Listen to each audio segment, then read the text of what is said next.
السلام علیکم ناظرین اکرام۔ آج کی ویڈیو میں ہم حضرت قاسم کی شہادت کا واقعہ پڑھیں گے۔ اس واقعہ کو سننے کے بعد یقیناً آپ کی آنکھوں میں آنسو آ جائیں گے۔ یہ واقعہ حضرت قاسم کی شہادت کا ہے۔ اب ہاشمی خاندان کے ایک مہکتے ہوئے پھول حضرت قاسم رضی اللہ تعالیٰ عنہ، جو حضرت حسن مجتبیٰ رضی اللہ تعالیٰ عنہ کے فرزند ہیں، ان کی عمر 19 سال ہے اور ان کی شادی کا رشتہ امام عالی مقام کی صاحبزادی حضرت سکینہ سے طے ہو چکا ہے۔ وہ حضرت کی خدمت میں دست بستہ کھڑے ہیں اور راہ حق میں اپنی جان قربان کرنے کے لیے اجازت طلب کر رہے ہیں۔ امام نے فرمایا، بیٹا، تم میرے بھائی حسن مجتبیٰ کی یادگار ہو۔ میں کس طرح تمہیں تیروں سے چھلنی ہونے اور تلواروں کے کٹنے کی اجازت دوں؟ عرض کیا، چچا جان، مجھے دشمن سے لڑنے کی اجازت ضرور دیجیے اور مجھے اپنے اوپر قربان ہونے کی سعادت سے محروم نہ کیجیے۔ جب حضرت قاسم نے بہت اصرار کیا تو امام پاک نے روتے ہوئے انہیں اپنے سینے سے لگایا اور رخصت کر دیا۔ دشمن کے ایک سپاہی کا بیان ہے کہ جب آپ میدان جنگ میں آئے تو ایسا معلوم ہوا کہ جیسے چاند کا ایک ٹکڑا سامنے نمودار ہو گیا۔ ان کے جسم پر ذرا بھی نہ تھا، بلکہ صرف ایک پیراہن پہنے ہوئے شوق شہادت کے جوش میں میدان میں آ گئے اور یزیدی لشکر سے فرمایا، اے دین کے دشمنوں، میں قاسم بن حسن بن علی ہوں، جسے میرے مقابلے میں بھیجنا ہو بھیجو۔ عمرو بن سعد نے ملک شام کے ایک نامی گرامی پہلوان ارزق سے کہا، تم اس کے مقابلے میں جاؤ۔ اس نے کہا، میں ہرگز نہیں جا سکتا، کہ بچے کے مقابلے میں جانا ہماری توہین ہے۔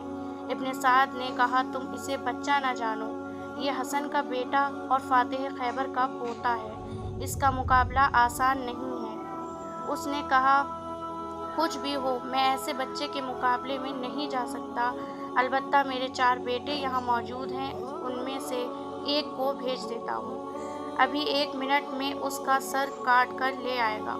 ارزق کا بیٹا بڑا زہر میں بجھی ہوئی قیمتی تلوار چمکاتا ہوا اور بادل کی طرح گرجتا ہوا میدان میں آیا اور پہنچتے ہی حضرت قاسم پر وار کیا۔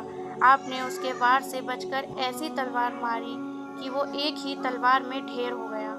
آپ نے لپک کر اس کی تلوار اٹھا لی۔ جب ارزق کا دوسرا بیٹا اپنے بھائی کو خاک و خون میں تڑپتا دیکھ کر غصے میں بھرا ہوا سامنے آیا، آپ نے پہلی ہی وار میں نیزہ مار کر اسے بھی جہنم میں پہنچا دیا۔ اب تیسرا بھائی غیظ و غضب میں بھرا ہوا آگے بڑھا اور گالیاں بکنے لگا۔ آپ نے فرمایا، ہم گالیوں کا جواب گالیوں سے نہیں دیتے کہ یہ اہل بیت نبوت کی شان کے خلاف ہے، البتہ ہم تجھے تیرے بھائیوں کے پاس ابھی جہنم میں پہنچا دیتے ہیں۔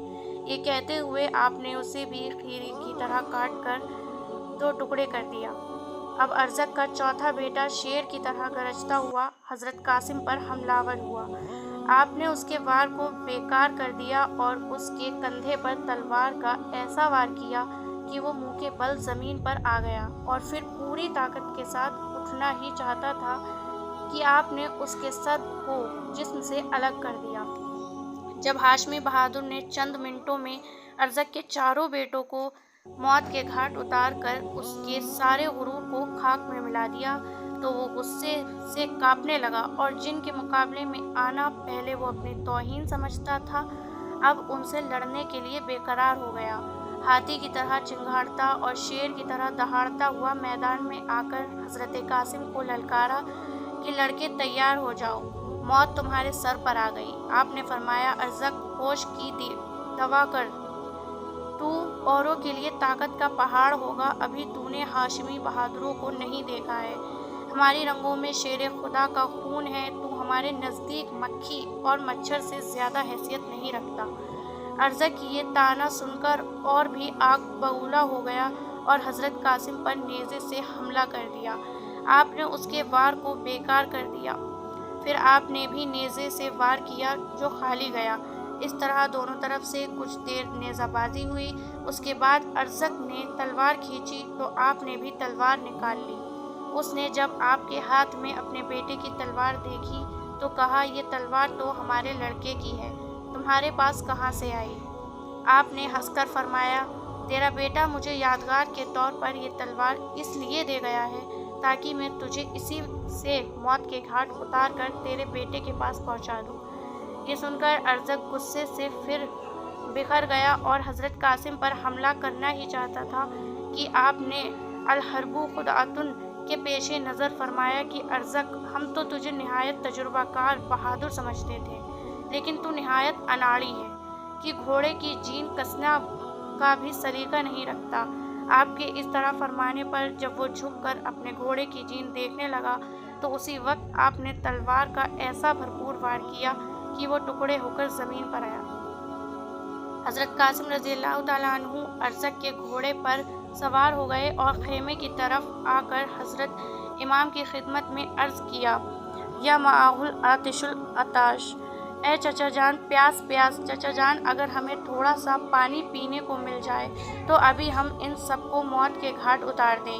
امام عالی مقام نے فرمایا، بیٹا تھوڑی دیر اور صبر کرو، عنقریب تم نانا جان صلی اللہ علیہ وسلم کے مبارک ہاتھوں سے جام کوثر پی کر سیراب ہو جاؤ گے، اس کے بعد تمہیں کبھی پیاس نہیں ستائے گی۔ حضرت قاسم پھر میدان کی طرف پلٹ پڑے۔ ابن سعد نے کہا، اس نوجوان نے ہمارے کئی نامی گرامی جوانوں کو قتل کر دیا ہے، لہٰذا اب اس کے مقابلے میں تنہا نہ جاؤ، اسے چاروں طرف سے گھیر کر قتل کر دو۔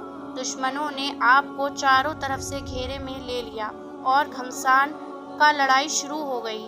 آپ کے جسم پر 27 زخم آئے۔ آخر میں شیس بن سعد نے آپ کے سینے پر ایسا نیزہ مارا کہ آپ گھوڑے سے گر پڑے اور یا اماہ ادرکونی پکارا، یعنی اے چچا جان میری خبر گیری فرمائیے۔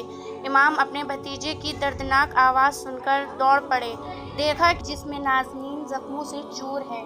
آپ نے ان کے سر کو گود میں لے لیا اور چہرہ انور سے گرد و غبار صاف کرنے لگے۔ اتنے میں حضرت قاسم نے آنکھیں کھول دیں اور اپنا سر امام پاک کی گود میں پا کر مسکرائے۔ دوستو اگر ویڈیو اچھی لگی ہو تو پلیز ویڈیو کو لائک کریں، ہمارے چینل پر نئے ہیں تو چینل